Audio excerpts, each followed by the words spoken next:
jobs in the Football League, Michael Appleton this week decided to leave crisis club Portsmouth for the relatively serene surroundings at Blackpool.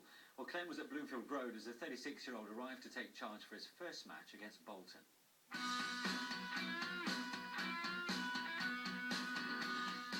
For the past 3.5 years, his name was as synonymous with Blackpool as the Tower, as his team pulled off one of English football's modern-day fairy tales. There goes the final whistle, and amazingly, the Tangerine dream becomes reality. I can hardly believe it. Blackpool are in the Premier League. But after a brave fight against relegation and reaching the playoff final again last season, murmurings of discontent and joblinks galore meant Ian Holloway's departure wasn't exactly unexpected. It's never a surprise in football when a manager goes. That's all part of the industry we're in. Just good that he's done so much and done so well for us in the time that he was in. Your man is gone. How are you feeling about that? Naturally upset at first when I heard it, like probably thousands of other fans. Gutted. Oh yeah. Gutted. End of an era. Just got to wait for a new one now, haven't we? Step forward, Michael Appleton, who took charge of Portsmouth exactly a year ago today. No sooner had he left the cosy coaching confines of Roy Hodgson's bosom at West Bromwich Albion than his new club were plunged into a downward spiral that saw their owner arrested, administration, relegation, and his entire squad broken up. Do you think in the future you'll look back at that year you've just spent and actually there's proper life experiences in there that you can take into your later management career?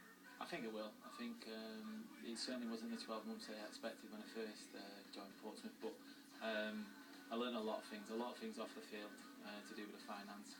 Why did you pick him? We can't find anyone who says a bad word about him. His work ethic and his enthusiasm and his coaching ability, and that's really what we need. You'd be amazed how many in-work managers we got approaches about. It was in-work managers. Yeah, they're a bit disappointing really. It's that clubs may be oblivious to it. They may be quite happy that the managers are being touted for jobs elsewhere. But I do find that a bit disappointing. I think there's a right and wrong way to do things, and I think it should always be the right way.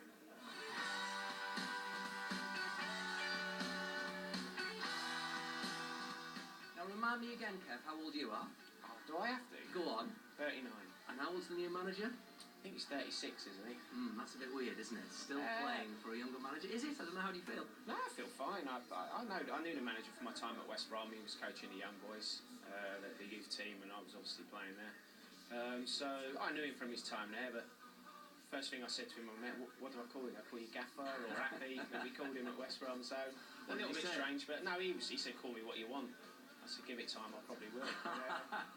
I've got an opportunity now to be a manager, to be myself, to stamp, my feelings, my thoughts, and my process on the football club, and hopefully that will, reignite what's obviously a very good squad. Appleton's first assignment put him head-to-head with another of the Northwest new faces. Dougie Freedman's made an encouraging start to his reign at the Reebok, and he continued here. Mark Davies pouncing on Alex Baptiste's mistake to open the scoring. But in Tom Ince, Blackpool have a player at the peak of his powers. Bolton giving the 20-year-old far too much room and then paying the ultimate price. Peach of a strike is third in as many matches at the host level just 3 minutes later. That means Bolton haven't kept a clean sheet on their travels since the opening day of last season. But that mattered little when substitute Chung Yong Lee steered in Chris Eagle's cross to re-establish the lead. With 10 minutes left, Appleton sent on Kevin Phillips. The veteran striker, 3 years his manager's senior, made an immediate impact, flicking the ball back across goal when Nathan D'Alfonso was waiting.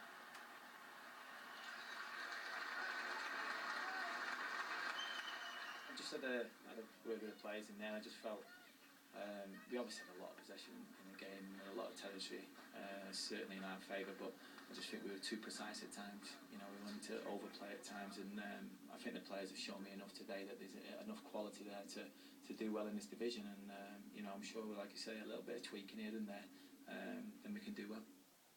Encouraging start then from Michael Appleton, showing some spirit there, of course, in his first game at Blackpool. Some Portsmouth fans questioned his loyalty for not staying at Fratton Park. But you can almost understand where he's coming from. I mean, that was a baptism of fire, if ever there was one. Well, when he left West Bromwich Albion, he didn't expect that at Portsmouth. Yeah. And I think he showed magnificent loyalty under the circumstances. You know, we're just trying to get rid of players first and having to bring them in on block and build a side. And that will wear you down.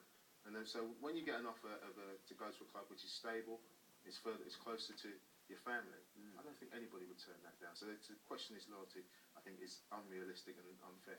And how well do you think he'll do then? I think he'll do very well. I think Ian Holloway's left a good group of players. Maybe they needed a new voice as well. Michael will be that, and it'll just lift him as well. You could see him. You could see it in his face and his body language. I think Portsmouth was grinding him down. This will give him renewed vigour and show what a good manager that he is. Well, like Blackpool, Leicester